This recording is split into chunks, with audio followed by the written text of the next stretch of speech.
Yo, Sleepy Sheepy here. Today we're going to be looking at the Rellana Twin Blades. So this is an interesting light greatsword setup that it comes with a pretty unusual moveset. It's definitely a lot of fun, but you'll find there's just so many different elements of this moveset depending on what you initiate things with. So you'll find that if you start with a heavy and then switch over to a light attack, you get something different than if you start with a light attack and then go for the follow-up light attack. So just the moveset changes a lot, and it's important to try to explore these and just kind of figure out what move is going to be ideal in the right moment. This is going to be a mix of faith and int, but we're primarily going to be building up our physical damage just by running a 30 and 35 strength and dexterity with 20 int and 20 faith. And yeah, this requires a lot of stats, and it just has very good AR, but it's split between physical, magic, and fire. So if you want to, go for the magic damage more, you can definitely boost your int, or if you want to go for the fire damage more, you can boost your faith. As well, we'll be running 116 poise with the Imp Wolf Head, the Armor of Solitude, Knight's Gauntlets, and Greaves of Solitude. We'll be going for a lot of successive attacks with Millicent's Prosthesis and the Rotten Wing Sword Insignia. The Ash of War is also quite strong, so we'll be running Shard of Alexander and the Bullgoat Talisman.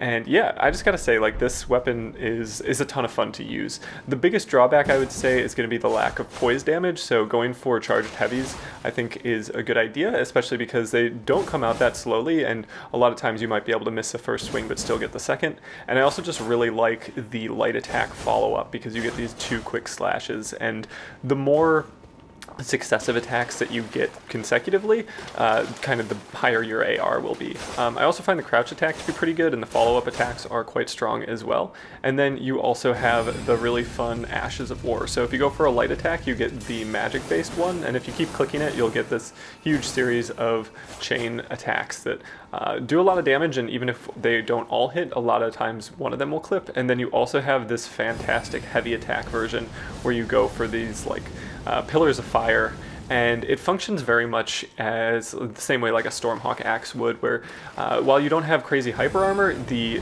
Ash of War is big enough where you'll catch multiple opponents, or you'll be able to just stun multiple people, and I find it to be quite helpful. Also, the backstep attack is pretty cool. It feels reminiscent of Power Stance Straight Swords, which is a very strong moveset. So overall, super fun weapon to use, and has just one of the most interesting movesets in the game. I think there's a lot of time and effort that could be devoted to just kind of exploring the moveset and finding the most optimal way to run it.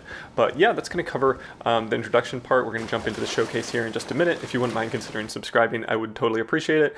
And yeah, let's jump into the showcase. Alright, so our first invasion here is going to be in the storehouse, and we're going to go ahead and buff ourselves with Flame Grant Me Strength. I definitely recommend running some sort of buffs that you have available with the weird kind of int faith scaling that is required for this build, so you can definitely mix it up quite a bit. I wanted to focus on the Twin Blades, but if you wanted to grab a staff or a seal, you can definitely start throwing out some more projectiles and just kind of utilize some different elements of the scaling you have available. Real quick, we'll be just kind of avoiding this incoming damage from all 3 of these players. They're going for some pretty big AoE type spells, so that's going to be pretty dangerous, and we don't really want to get caught in it. So just kind of playing patiently is going to be helpful. We're going to throw a sleep pot just because there's just so much going on. We have no opportunity to really isolate anyone, and if we can get somebody down for a second, we might have a chance to get in without, getting bled or getting caught by these giant spells. So eventually this player does go for a backstab on one of the PvE, and I find that the Ash of War heavy attack is just an amazing wake up. Usually is big enough to catch players either if you backstab them or if they're going for a critical animation with either another player or PvE. So there we're able to just get a few seconds with that player and utilize the strength of this weapon to kind of catch them on their back foot and turn this into a 2v1. So yeah, it's really strong in moments like that. Obviously, it can be difficult to get some time alone with players, but if people aren't paying attention or just kind of leave their friends behind, it's extremely strong. So we're kind of using the bookshelves to just take advantage of the height and kind of the perspective that we have up here. This player starts using some poison arrows as well as some of the Smith Script Shield, and I find that the Smith Script Shield has weird timing to it and also can just be really hard to deal with, especially if people are throwing out a bunch of them. So if you're dealing with like 3 players and all of them are just tossing Smith Script Shields, yeah, you're not going to have a good time. So we're going to kind of back up a little bit. It doesn't feel safe to just kind of run in there, especially with the Moog Spear that the host is using, and we're going to be able to get some time alone with some of the sleep pots. And here we go for some nice high damage with the heavy attack on the Rellana Twin Blade. And unfortunately we don't get both players, but it was definitely a great interaction just because we were able to do a lot of damage and didn't take too much damage ourselves. And here we've got our opponent kind of backed into a corner, and the Twin Blades just do really well there. And we also go for a backstab on this player, going for the Moog Spear. Since it doesn't look like we're going to get bled, we throw a sleep pot on the ground as a wake up and then combo that into the heavy attack. So yeah, the heavy attack is just really, really nice. And then this player very boldly goes for their Ash of War with almost 0 HP, and we're able to come out with the victory there. So interesting move, but you know, it could work in some circumstances if I had high enough blood loss buildup. Next up, we're going to have another 3v1, and here we see the dreaded Swift Slash. So we'll just kind of appreciate for a minute how broken this is. I don't think I'm going to do a video on it because honestly, like, you just press L2 and you win, and then you move on. So we're doing our best to avoid it, but it's extremely hard to roll. It's also doing blood loss buildup, which is a problem. We do manage to roll the blood loss buildup and not get caught in a corner, but some incoming cannon of Haema is coming in, which makes our lives difficult as well. And really, this is just going to be a bit of backpedaling for a little while. Fortunately, we don't go too far in the direction where you can kind of fall off a cliff. We go for our Ash of War, but then get punished. So we try to just kind of get everyone away from us, but at that point in time, everyone had already left, and then we just get punished for it. So pretty brutal, and we're still just getting caught by Swift Slash, as it's one of the most broken things in the game at the moment. We go for a heal. Fortunately, they haven't buffed it super well. Like, if somebody was using Blood Flame Blade on it, like, there's just no shot, because even if you roll it, you're still taking a bunch of Blood Flame Blade, and just the area of effect is so massive and has so much forward momentum. But we're going to take the moment we have to focus on the host. We do manage to get that player. The other Phantom dies to PvE, and we're actually able to finish off the Swift Slash player while we have some coverage from the PvE as well. So I was happy to see that. Swift Slash, I just think, you know, we should all, as a community, hold off on using it until hopefully a balancing patch comes in and it changes up a bit, because yeah, it's problematic in so many fundamental ways. Here we have two players in the storehouse, and we're gonna go ahead and throw a Frost Pot real quick. We're also just getting hit a little bit by this Ash of War. We're trying to punish it. We thought we were out of range, but not quite. And then we see some power stance Great Spears jumping L1s from the other Phantom. So that's a scary thing to deal with, especially if they're getting counter damage hits. Fortunately, we throw a Frost Pot and get the punish with the Ash of War, Sleep Pot rather, not a Frost Pot. But yeah, it's a good way to do things, you know, especially if you have multiple opponents going for pretty stationary things. I think Sleep Pots are one of the best punishes to these new Ash of Wars that have so many consecutive hits to them, and just like, you know, you're in that animation for so long. Like, you can try to roll it all and then maybe roll in and grab a backstab, but especially the one for the Mesmer Spear, it just doesn't really work well. Unfortunately, these players roll into this really dangerous spot to be in, where there's only one way out and you have to jump to get up there. And here we have just like this consecutive fall damage moment where we're stuck in this little corner between the two players, and fortunately we do get the host to be finished, but it was pretty scary there, and just kind of one of those funny code moments where there's nowhere for your body to go and it's trying to fall but it just can't. So yeah, kind of interesting there, and we do come out with a successful invasion. This next one is going to be a pretty difficult 2v1. So where this weapon struggles a little bit is going to be against hyper armor, and both these players are going to be running hyper armor. Here I was hoping that those bugs would get caught on the railing, but instead they sailed clear over the railing and into my face, which was unfortunate to say the least, but we're going to aggress a little bit and just see what we can do. We're intending that the Phantom there would move forward a little bit more rather than retreat and walk into our Frost Pot. However, no such luck. And then we do see a decent amount of Phantom range coming out from the Phantom. So yeah, we're going to have to try to keep that in mind, because I guess that type of attack especially just is susceptible to Phantom range, and if you don't have the best connection, you're going to get hit. So just rolling those rather than trying to space them, I think, is a wise decision most of the time. We go for a Sleep Pot and just see if we can get some alone time with that player. We do, but then the hyper armor of the great swords just kind of shuts down all the attacks we're going for, which is problematic too, because we're trying to boost successive attacks, and if somebody can just mash into your successive attacks, then you're not really maintaining priority, and it's problematic. And there we were hoping for a backstab, but we get hit with Taker's Flame, so really things are difficult. Even though this is not a 3v1, just the variety of things these opponents have at their disposal shuts down a lot of what's good about the Rellana Twin Blade. So we go ahead and pop that bubble, just try to make sure that our damage is connecting, and we're moving into a slightly more advantageous area as we move up the stairs. There's potentially some PvE here. Also, there's a little bit more kind of changes in height, and we're going to try to use that to our advantage here as the Phantom falls down into a corner, which puts them in a perfect spot for the Ash of War heavy attack, and we're able to just combo that into some light attack. So yeah, that's like the ideal spot to use that heavy attack when your opponent is cornered in a pretty tight spot. And here we get a sleep pot on the host, who's going for a lot of swings with their hyper armor, and I'm not sure why they didn't roll. I'm not sure if they were trying to mash, but they didn't have the poise or the hyper armor startup to really make that work out for them. Next up, we try to punish this player's jump with the heavy attack on the Ash of War. And one other thing that's really nice about that is just because it covers so much space, you're really able to shut down like all the aggression that other players might be trying to do with melee. So if you're focusing on one, you'll probably catch other players if they're running in.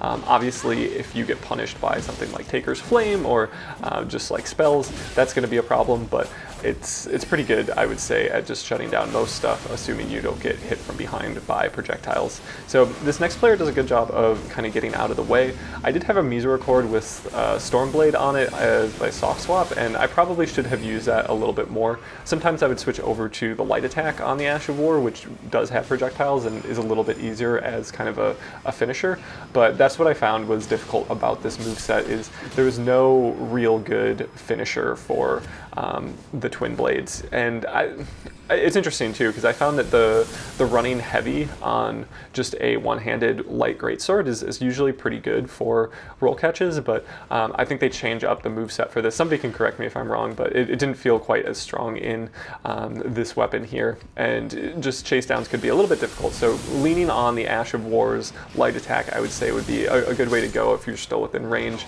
Otherwise, just switching over to something that's a little bit better for chase downs, like a dagger or something with like Stormblade, or just anything that has longer range projectiles can be helpful. Everybody's all kind of bunched up on this bridge now, and we're going to need to back off probably into an area with some PvE. We go for our Ash of War, but we can see there's not tremendous hyper armor there, so we do get knocked out of it. Ideally, you'd have people kind of rush into it and get it started while you can kind of knock them into a stun animation before they can get their damage off, because if they get a swing in, you're probably going to be knocked out of your Ash of War.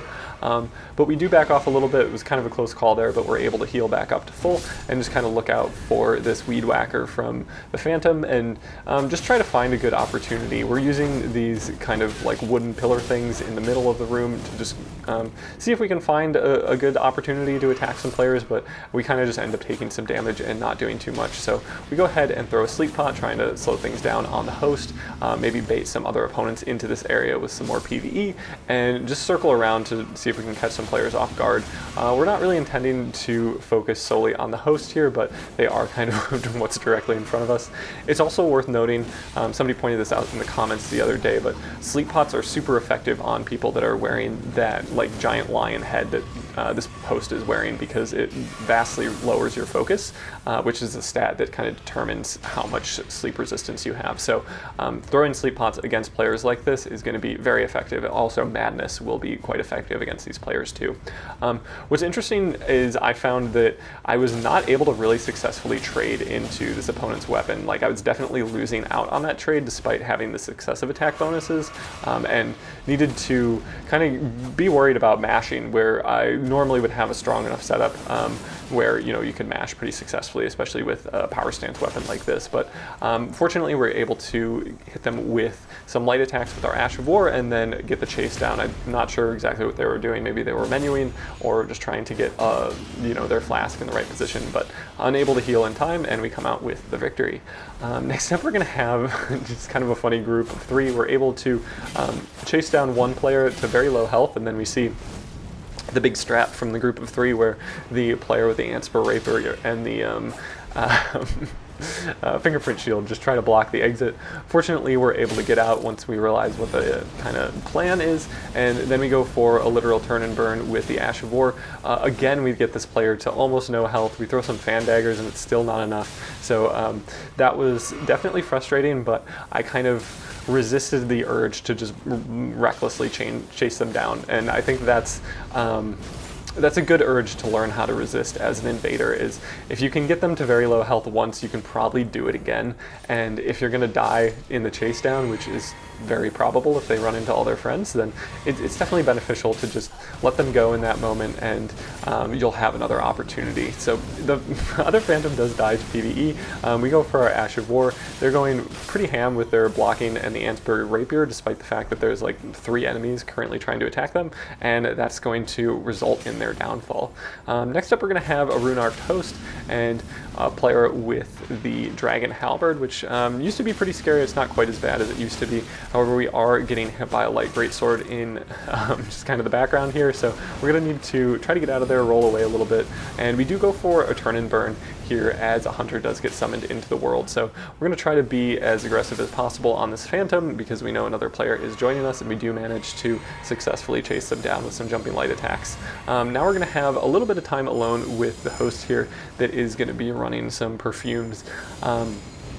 And I believe that is the Ash of War on the perfumes that just does insane damage, so we're going to be conscientious of that. That's another rather broken element of the latest and greatest stuff from Miyazaki. So we get the host to very low health, and just 71 damage is going to be enough to finish them off before they're able to absolutely demolish us with their Ash of War on their perfume. But yeah, that's going to conclude the invasion, and we'll move on to the duel portion of the showcase. Alright, so first up we're going to have an opponent running the Falx, which is a new power stance curved sword weapon, and it has a pretty mean Ash of War, so we're going to try to avoid that. It has so much forward momentum, and you can kind of just let it go whenever you want, so definitely scary, but we're going to go for some nice jumping attacks that we do combo for some damage. And fortunately our opponent isn't running any hyper armor, so that's going to be very beneficial for our weapon, and here we're able to mash with just a couple light attacks and then actually get a nice punish on their Ash of War with our own Ash of War. Here we realize that rolling in is probably best, and we go for a nice rolling attack for the finish. Our next opponent here is going to be running a light greatsword with Crag Blade, which is going to help out with the low poise damage that comes with the light greatsword class. So just kind of avoiding their jumping attack and then going in for running heavy is going to be pretty beneficial. And then here they go for a nice jumping attack, but we're way ahead on health, so we can kind of mash a little bit more. We're going to need to get our stamina back, so we just kind of hang out for a second, and then they're low on health, so we're going to throw some of our Ash of War light attack at them. They do manage to avoid it, just utilizing the tried and true pillar strat, but again, we're just kind of patient here. They're throwing some fan daggers. We go for a ravioli step that does actually connect, which was pretty nice, and we're going to go for our light attack again. I'm pretty sure they're just trying to bait us into being overly aggressive with those fan daggers, so that's a strategy to look out for, and definitely something that can be kind of dangerous. We go for a running light attack. We're not able to connect it, but we do get our follow-up hit for the victory, and come out against a pretty scary setup with the Rellana Twin Blades. Next up we have a player running a Great Katana and this armor set that does increase the amount of damage you take. They're going to go for a couple buffs, but we just eat our humble exalted flesh and just see what we can do. We're trying to space their pokes as best we can. They go for a jumping attack that doesn't connect, so that's going to be pretty nice. We know that they're going to take extra damage because of the set that they're using, so we're going to go for just some of our ranged attacks with the Ash of War light attack, and then we get a nice roll-in backstab here for over 700 damage, and then we get the phenomenal wake up that comes with the Ash of War heavy and get the victory. So definitely enjoy that Ash of War heavy attack for wake ups. Our next opponent here is going to be running an actual twin blade rather than the Rellana Twin Blades, which are light greatswords, confusingly. We do manage to get in a number of hits pretty quick. This player is not super aggressive and not running too much poise. They try to ravioli step into our Ash of War, and we're able to come out with the victory. Our next opponent here is running a pretty scary setup because they have the Fire Knight's Greatsword, which has the dreaded true combo between the light attack and the follow-up light attack. And here, unfortunately, we do eat that. I believe because it was a trade, we are able to actually escape the true combo. So that's always nice to see. You can trade into it a little bit more safely, I think, than if they're running just like the two-handed moveset and you're not trading into it. So they go for something that I was just totally not expecting. I believe it's a new Ash of War, but hadn't seen that before. However, we are able to get a backstab in and then again punish that with the heavy attack Ash of War Wake Up, which is pretty much borderline broken, but yeah, it works out well for us. Our next opponent here is going to be running some early lightning incantations just right off the bat, and we're going to need to just kind of back off and avoid that. They're going to go for some turtling a little bit, which is a bold move. However, we do throw 2 frost pots and do get the frost proc that we're looking for, and here we just go for our Ash of War to kind of see what they're going to do. And they hold up their shield throughout the duration of that and do get guard broken, so we do manage to get some damage in. And then they throw out a random parry, so we know that they have that in the mix, but we're able to take priority and then just finish them with a few quick slashes with the light greatsword. So our next opponent is going to be running the new scythe that, I don't know, it's kind of reminiscent of the Bloody Helix and kind of the way you're able to back off with it, and it can be very tricky to actually reach your opponent, but fortunately we have a nice ranged attack, so when they're out of iframes for their Ash of War, we're able to just kind of clip them with one of the big spells. Next up, we have a player running a Shamshir, which is definitely a scary setup. It's still quite strong, and we just need to respect it as much as possible. We do have potentially the knowledge check ability with our weapon, just because the moveset has so much to it, and we know the Shamshir matchup quite well, just from all the time we spent in patch 110. So again, just trying to space it, not rush in too much, not be too overly committal. They go for a random Smith Script shield, which is not a bad strat, just throwing out something that doesn't require any FP and, you know, could do some nice range damage, and also just like, you know, shut something down if they're a little bit worried about you know, committing too closely. So we managed to hit a couple hits with our Ash of War and then follow it up with some light attacks that finish off our opponent. And that's going to cover the showcase. If you have any questions, let me know in the comments. If you wouldn't mind considering subscribing, I would appreciate it, and I hope you have a good day.